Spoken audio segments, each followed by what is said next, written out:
Hello, this is The Way of Fairness. My name is Stephen Childs.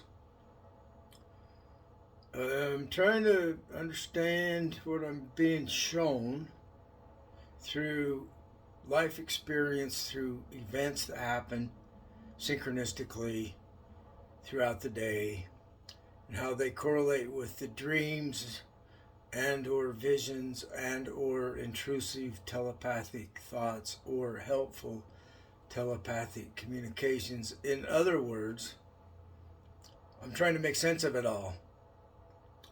So I associated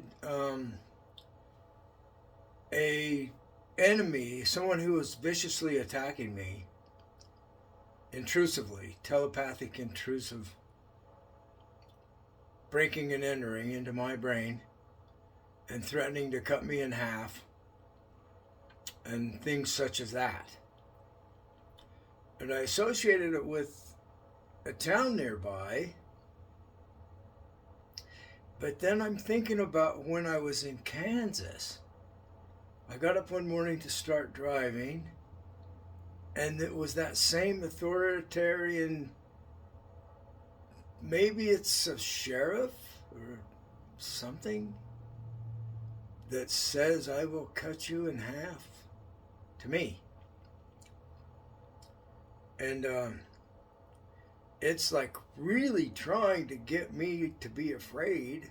Maybe it's a friend going to put me through this course in reality called Planet Earth Life. And fear is the only enemy here. And so I'm working on fear of bullies and fear of life and death and demons and wizards and gods that don't even exist in my viewpoint. It's about that. It's about that I'm atheist, I'm pretty sure. Because I'm watching Myth Vision, and they're talking about our Paul and Jesus fictional characters. And my opinion, each to their own opinion, I don't think they were real characters. They were not real people. And it's kind of like they wrote the Bible so that we would figure that out. If we really wanted to know, you would figure out that this is fictional by the way it's written. And why did they create such a thing? Well, Constantine had a dream that he was going to rule the world with Christian cross, with Christianity. And the cross is fear of sacrifice, crucifixion. So that's what came up while I was watching Myth Vision just 10 minutes ago. This same authoritarian wants to be God over me, brings up to me that I better give up or I'm going to be twisted up like he'll twist me up like a pretzel. That's what I heard in my mind. And then it reminds me about crucifixions, like they'll kill me, they'll crucify me if they don't twist me up like a pretzel.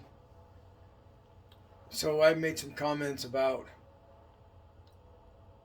the confusion between Oregon and Oregon State, the historical figure.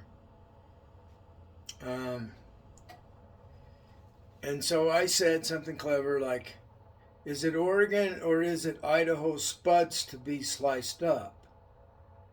Because I had been thinking about a dream I had years ago when I was told I can defeat evil. And there's this dream, an invention I would be given called Vegidare. And it's like a potato slicer, a food processor machine to slice up potato people or carrot people or tomato people, cucumber people, maybe you're a banana person and they slice you up as you're the banana, and slice, chop, chop, chop, chop. It's like when you're a kid and somebody says, you're this pencil, and then they break it in half and you go, oh, it shocks you for a second because your unconscious mind just believes whatever's given to it, kind of. So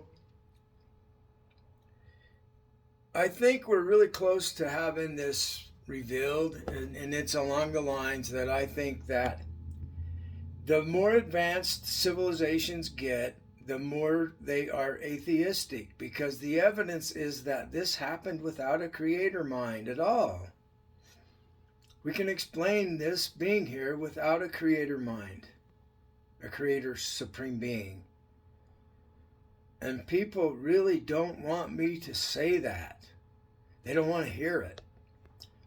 In fact, I was at the local truck stop at Denny's, and I told, the waitress was nice and we had a good rapport going on, and then I told her that I'm atheist, and she like runs away. I don't want to hear it. And I was kind of angered because she's like, I feel sorry for you to me, and I'm like, no, I feel sorry for him, the guy down there. So, Satan, I feel sorry for Satan. So that was a way for me to get out of the pity from her. I'm not buying into that trap. Then she did it to another guy that was sitting in the next booth. And so I'm trying to repair the damage that she's causing. And then she doesn't want to talk about atheism. So I'm like, well, that's not fair. But she does not have to listen to me talk. And she was walking away and I'm already leaving. When she said, I don't want to hear about it. And we were both splitting apart. I cannot be she's not on my team if she won't talk about what I am. If I'm outlawed from existence, she's not on Team Fairness. She's going to lose. And it's us that will be feeling sorry for her ignorance. It's pitiful that they have a problem with the actual truth of reality, whatever it is, that we're all one tribe of humans. They have a problem with that.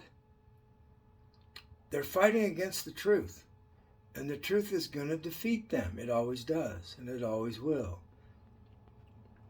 Thanks for listening.